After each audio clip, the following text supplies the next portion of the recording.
Aquarius, welcome to your February astrology. And so this is going to be for your sun, your rising, and your moon signs. Your sun sign is how you express yourself. And apparently I'm not going to be able to talk during your reading. And so your rising sign, if you're running your birth chart, is your first house. It's your ascendant. It's how other people see you, especially when they first meet you. And then your moon sign is your emotions. It's how you process everything emotionally. And so when you listen to all three, you kind of get this more holistic picture of how your month is going to play out. Because that is what I'm doing here, is I'm really talking about the energy as it flows through the month and the different topics that it hits, because it's never just one area of your life. There's always multiple areas, and then there's just this interplay of the planets, and they're talking to each other, and what kind of conversations are they having. And so kind of understanding the amount of Aquarius energy. So we do start the month with Sun is already in your sign. We had Pluto move into Aquarius, which is, it's going to be for the most part until 2043. And so it's going to be here a while. And then right away, Mercury will enter Aquarius. So that is going to happen on the 5th. It's going to happen at 12:10 a.m. Eastern time. So if you're in the Pacific time zone, it's the night before. And so you being the sign of Aquarius, this is going to impact your first house, that first house of self. And so if you are an Aquarius rising, that would be that first house. And so we'll have Mercury, Pluto in the sun, all in your sign. This is the sign of the rebel. You are the rebel of the Zodiac. You are the innovative thinker. You're the one that will break down barriers, and you're always doing this for this greater good. And so whether it's a greater good for the entire world around me, or it's better for me long term. And that's really where your kind of motivations and this energy is coming from. And so right away, we'll have Mercury conjunct Pluto. So Pluto in Aquarius in your sign is liberating. It is breaking down any kind of structures that may have been forming since roughly 2008. And so Mercury in the mix, now you're starting to understand why some of these structures are being just literally toppled down. And I say that as somebody who is definitely feeling this change in energy. Things are definitely kind of coming and going, and more going than anything else. And what it's doing is it's opening you up and making you more receptive to whatever is going to be coming towards you. But with this Mercury energy, you're really starting to process why this is all happening. You might even be having conversations around why this is happening. And so really just focusing on who you are, because these would be changes that are happening to you, whether it's physically or it's mentally. We'll also have Mercury conjunct Mars. And so Mars is actually sitting in the sign of Capricorn. So it's in your 12th house. Your 12th house is your subconscious. And so Mars in Capricorn is about taking action, creating some sort of structure as it relates to your subconscious. So these would be the things that you've told yourself. This would be that self-talk that you have that maybe you want to modify, because Mercury is sitting in Aquarius. And so Mercury in Aquarius is saying, yeah, but I've always told myself I couldn't do that, and that wasn't right. And so I need to modify that thinking. I need to change my approach to this entire situation. That's the Mercury conjunct Mars, with Mars being in Capricorn. So again, really kind of positive from that perspective, because you're really aiming towards whatever long-term goals that you're trying to achieve, because that is that Capricorn energy as well. And so the actions that you're taking as they relate to your subconscious is really to put yourself into some sort of alignment, kind of in pursuit of your future goals, to really get you into that energy. We'll also have Mercury square Jupiter in Taurus. And so Jupiter in Taurus, so Jupiter is all about expansion, growth, success. It's the luckiest planet. It's the most benefic planet. That is sitting in your 4th house in the sign of Taurus. And so Taurus is a very stable, grounded, practical energy, and your 4th house is home. And so what is it that you're trying to do at home? How is it that you take all this information you're learning about yourself, all of these things that you want to modify about yourself, and how does that relate to your home life? Because there is this opportunity to have like that better home life that you're trying to seek, because we also do have Mercury sextile Neptune and Pisces. And so that Neptune and Pisces energy is about pursuing your dreams. And so what you can see is that some of these barriers are being broken down, whether they're physical or whether they're mental, internal, that subconscious. And it's really related to, okay, that is meant to make me feel more comfortable at home and put me in a better way there. But it's also going to have an impact on your finances. And so with this Mercury sextile Neptune and Pisces is sitting in your 2nd house of personal finances. So all of these changes you're making to yourself, this all of this interaction with you, your subconscious, your home, and your money is about creating some sort of long-term stable environment for yourself. You're almost really creating that safety net so that if something ever happens, you have the money to fall back on. You have this home life that you feel comfortable living in, that it aligns with what you want. You could even be buying a house. That could be something that would be activated during this time. Mercury sextile Neptune and Pisces does require you to take action in order to activate it. So it's an opportunity that's going to present itself. It's going to require you to do something about it. And then on the 9th, we'll have the new moon in Aquarius. And so the new moon in Aquarius is going to happen at 5:59 Eastern time in the evening, 5:59 p.m. And so when that happens, we'll have the sun, moon, Mercury, and Pluto all in your first house, all in your sign. And so the sun and the moon, because it's a new moon, they're at the same degree point in the sky. This is where you probably have an easier time expressing yourself because it is your first house. And so what is it that you want from an emotional standpoint? What is it you need to in order to feel fulfilled? This would be that easy expression during this time period. The sun and the moon are also going to be, because again, they're like on top of each other in the sky from a degree point. And so the sun and the moon are going to be square Uranus and Taurus. Taurus, again, occupying your 4th house of home. Uranus in the mix is saying, Uranus, it's the Tower card in tarot. And so this is going to be sudden change. And so when you think about what it is that you want, what it is that you're trying to achieve for yourself, what kind of goals have you put in place from that perspective? And now what needs to be shaken up within your home environment in order to get that, make that happen? It's a square, so that this change is not going to feel comfortable, but it is going to be necessary here. And so you can kind of lean into the energy and work through it, but it is coming across as a square energy. So it does indicate that there's going to be some obstacles and challenges here. It is also meant to remove any kind of blocks that you've put in place. And so if there was something that maybe you told yourself that you couldn't achieve within your home life, or you couldn't have the type of home that you were looking for or wanted to buy, or any of those things, this would be that type of breakdown that's happening. Uranus and Taurus is saying, no, you can though. You can have this happen here. We'll also have the sun and the moon trine South Node in Libra. And so again, we've got your sun and moon sitting in your house of self. And then we've got the South Node in Libra. And so we're actually in the Aries Libra eclipse season. So the South Node is an eclipse point. So it's a mathematical calculation. It is in your 9th house of expansion. And so Libra in your 9th house here is trying to really kind of get you to see the truth of a situation. It is about expansion and growth, but in a way that's very balancing. So this could be something connected to maybe higher education. Maybe you've always wanted to pursue a higher education goal, and now you're being given an opportunity to really go after that. And how does that impact your home life? And how does that impact your personal finances? It could be something with long distance travel. Maybe this is something that you've always wanted to do. And then what kind of experiences are you going to get from there that can help improve your home life or improve your finances? Or is it just costing you money to do it, and now you have the money to do it? And so there's a lot happening here during this transit. Whatever it is that you're trying to achieve, this is kind of being blessed. That trine energy is a very easygoing energy. This is going to feel very comfortable. Where you might run into a little bit of problem is when the sun and moon sextile Chiron in Aries. And so we just talked about the South Node in Libra. We have Chiron in Aries. So Chiron is the wounded healer. It is in the opposite sign of Libra. And so Aries is a solo energy. It's an action-oriented sign. And sitting in your 3rd house. So 3rd house would be short distance travel. This would be communication. Siblings are also highlighted here, with the sun and moon really about how do you want to express yourself? How do you want to go after what it is that you want to do?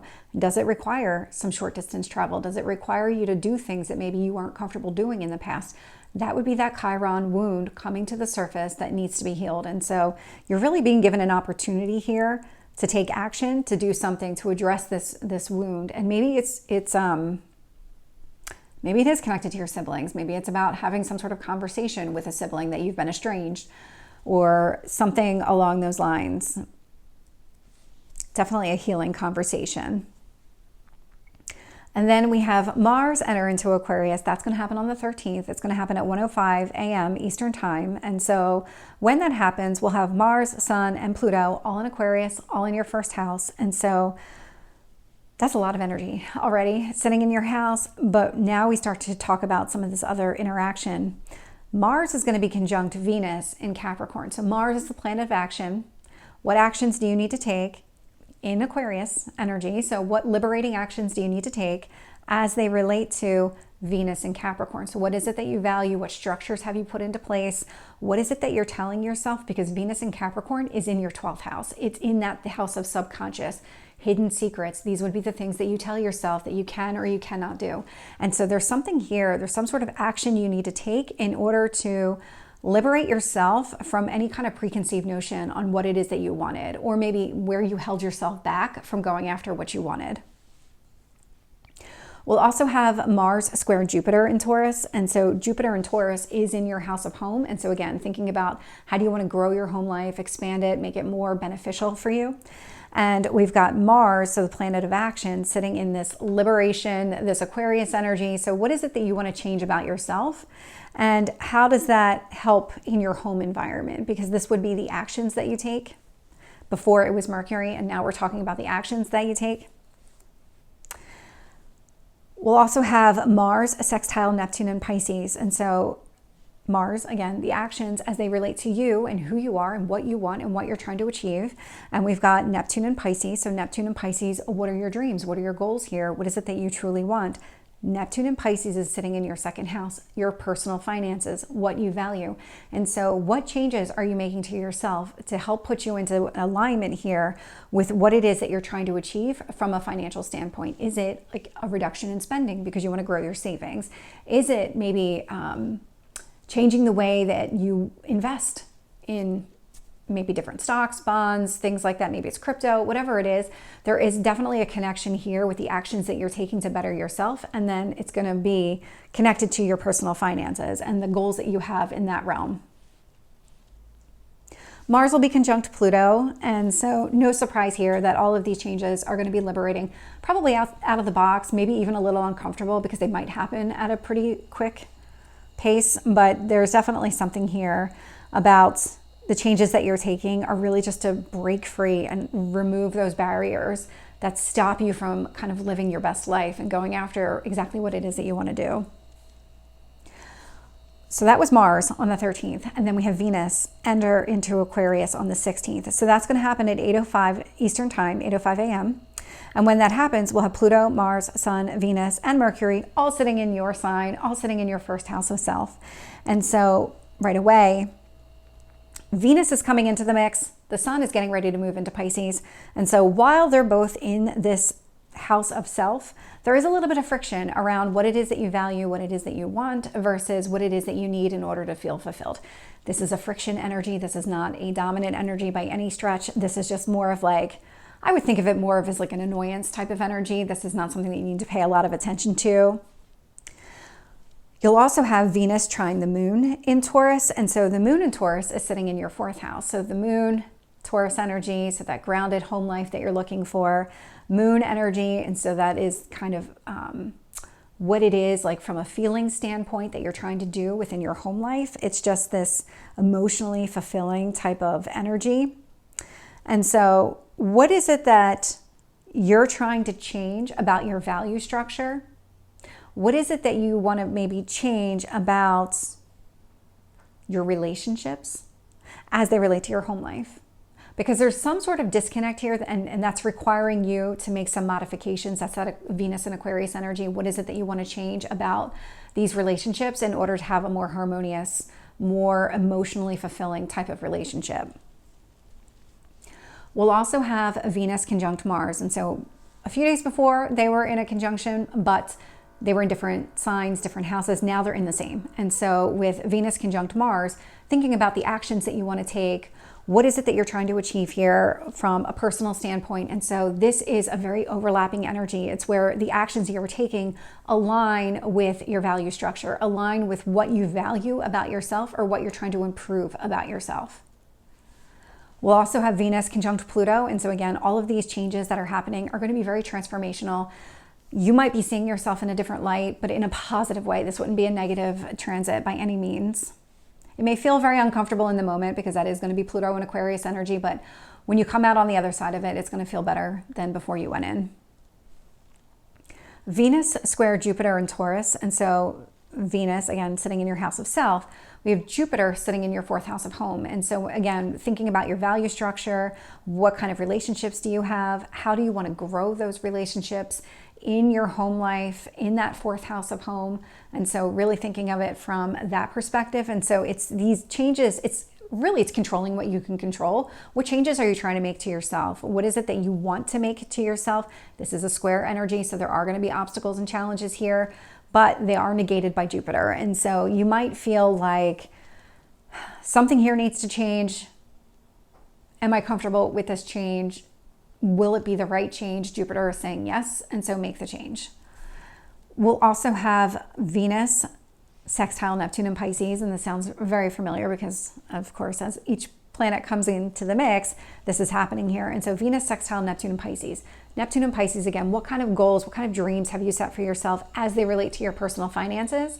And now, how does that impact the way that you see yourself, the way that you value yourself? Is there maybe something connected to your physical appearance that you want to modify? And so this could be maybe spending money on trendy clothes, or getting your hair done, or maybe it's not quite that. It could be maybe it could be the opposite of it, where you're really deciding to be more frugal in the way that you spend and only buy things that will be in style for years to come, and just creating this kind of environment where you have the opportunity to align what it is that you're doing with yourself, the way that you see yourself, the way that you value yourself as it relates to your personal finances here. This is one where you are going to have to seize the opportunity. It's going to present itself, but you're going to have to act on it. And then we have the Sun enter Pisces on the 18th. So this is going to happen at 11:13 p.m. Eastern Time. And so Sun, Saturn, Neptune, and Pisces are all in your 2nd house. And so these are your personal finances.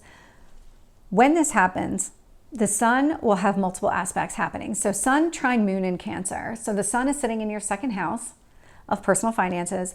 The Moon in Cancer is in your 6th house. The Moon is at home in Cancer. Cancer in your 6th house is all about your daily routines, but what is it that you need in your daily routines to feel emotionally supported, really kind of encouraged from that perspective? And then what is it about your personal finances that you're trying to achieve, and how does that align with your daily routine? Or your routines in general. So this would be like a health and wellness routine. This could be your work routine.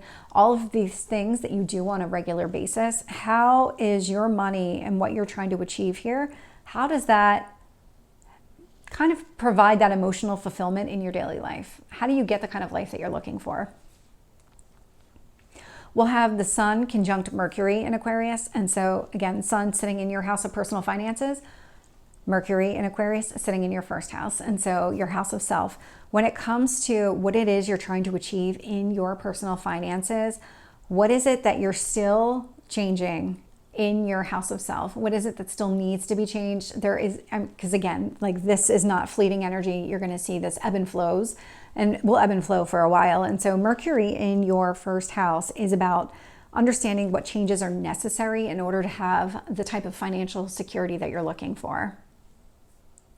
We'll have Sun conjunct Saturn in your 2nd house. And so this is going to require you to put effort in. The Sun conjunct Saturn, so this could actually be related to work in general, because that's what Saturn is. Saturn is creating a plan, going after the plan. Really, it's the one planet, well, not the one, but the planet that requires work. And so it's sitting in your 2nd house of home. And so working on whatever changes you need to make in order to have that financial future that you're trying to achieve, or that financial security. The Sun will also be semi-sextile Pluto in Aquarius. And so again, the Sun is sitting in your house of personal finances, Pluto in Aquarius in your 1st house. So these would be all of the changes that are required in order for you to go after exactly what you want, in order for you to have that fulfillment that you're looking for in your personal finances. It is going to be a friction type of energy, so it's not going to be that easygoing. It might be that you're holding on to something a little bit too hard or a little bit too long that just doesn't work for you anymore. And so Pluto in Aquarius is actually going to remove that from your life. And so don't resist it here. Just kind of lean into the energy, let it go. Know that it's happening for a reason. We'll also have Mercury enter Pisces, so that's going to happen on the 23rd at 2:39 in the morning. And so that's Eastern time. Pacific will be the night before. And so when this happens, we'll have Mercury, Sun, Saturn, and Neptune in the sign of Pisces, all in your personal finances. And so right away, Mercury conjunct the Sun. So what is it that you need to understand about what you're trying to accomplish here with your personal finances? Is there a communication that is required here? Because then we also have Mercury opposite the Moon in Leo. Moon in Leo is all about creative expression. And so really Mercury expressing finances, Moon in Leo, creative expression. But Moon in Leo is actually in your 7th house. And so this is your personal relationships, your one-to-one, your significant other, maybe a business partnership. And so this would be a really good time to have that conversation around what it is that you're trying to do here and really have that dialogue with this other person, business, personal, whatever it is, about your financial future. What is it that you're trying to achieve here? How do you express yourself in a way that aligns with what you want? We'll also have Mercury conjunct Saturn. And so now we're talking again about like the work that you're doing when it comes to your finances. What is it that you're thinking about? What is it that you're trying to achieve? What kind of communication do you need to have? There is a lot of, it's Mercury, so it's all communication here. And so really kind of thinking about that with that Moon in Leo standpoint, this is giving you that kind of green light to go ahead and have the conversation with this other person to talk about not just that I want to be whatever, I want to have X amount of money at the time I retire, but like really talking through what are your goals? Like, how do you get there? And so having that kind of dialogue with the person. We'll also have Mercury semi-sextile Pluto in Aquarius. And so this is again that friction energy between your personal finances, the communication you're having around your personal finances with this Pluto in Aquarius energy. And so Pluto in Aquarius, again, sitting in your 1st house of self. Is there something about you that needs to change, maybe physically, in order for you to have what you want here, in order for you to be able to go after these financial dreams, be able to have those conversations? Is it that you were always too shy about it? That's a friction energy. And now you need to kind of step up and have that conversation with another person. That would be the type of energy that would be highlighted here. Or it could be listening, could be the other way around as well. You could, when you go into these conversations, it's not just about you trying to say everything that you want. It's also about you processing that information. It's about you actively listening to the other person and that person's viewpoint. And then at the end of the month, we'll have the full moon in Virgo. So that's going to happen on the 24th at 7:30 in the morning Eastern time. And so what happens here is we have the moon and the sun are at opposite points in the sky. And so Pisces, Sun, sitting in your 2nd house of personal finances. And then we have Virgo that is sitting in your 8th house of transformation. And so 8th house is also other people's money. So we've got this kind of push-pull between your finances and the money that you earn from an outside source. And so this could also be an inheritance. It doesn't just have to be employment. It could also be your spouse's income, things along those lines. And so this really is a push-pull type of energy. And so Virgo in your 8th house, it is paying attention to the details here. Maybe it is transformation. What needs to change in order for you to get Pisces in your 2nd house and those financial goals? What is it that you're trying to achieve here? You could even think back to when we had the new moon in Virgo, so roughly 6 months ago. And so what started back then, this would be the culmination point. And really what it's going to do is highlight all of these things that do need to change, where things do need to kind of go away, because it just doesn't work. Whatever it is that you're trying to accomplish, these things are really kind of a hindrance. So it's time to just release that and let it go. We will have the moon opposite Mercury in Pisces. And so you'll see that we have the sun in Pisces, Mercury in Pisces, we'll have Saturn in Pisces, and the moon's going to be opposite all of them. And so from a Mercury standpoint, Mercury in Pisces, again, communicating your dreams, thinking about your dreams. With this moon in your 8th house, what needs to change about these? Is there something that needs to change from an outside income source? Is there something that needs to change within you? Like, what is it here that needs to give in order for you to get exactly what it is that you want? And it's going to be the same thing with Saturn. So Saturn in Pisces in your 2nd house, opposite the moon in your 8th house. And so this could actually be more work related than anything else. Is there something that needs to change in your work environment in order for you to get more money? Is that one of your goals here, is to make more money at work so that you can have more money in the bank? Is that something that you're trying to do here? Because there is this kind of push-pull that does require you to kind of work through that energy. We'll also have the moon trine Jupiter in Taurus. And so Jupiter in Taurus is in your house of home, that 4th house energy. And we have the 8th house now in the 4th house. So we have this kind of transformation that wants to take place from that emotional standpoint, that expressing yourself and what you need emotionally as it relates to expanding your house of home.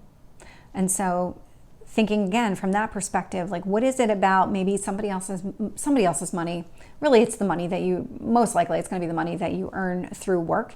And so how does that help grow the type of life that you want to live at home? Or maybe it's about buying a bigger home, buying a different home, moving to a place that's more expensive, really kind of upgrading that in some sort of way. And so what is it that you're trying to achieve here? And how does your personal finances play into all of this? Because you might need to make some changes here to your second house, your personal finances, in order to go after what you want. Because for the most part, this is in opposition. So there is going to be this push-pull.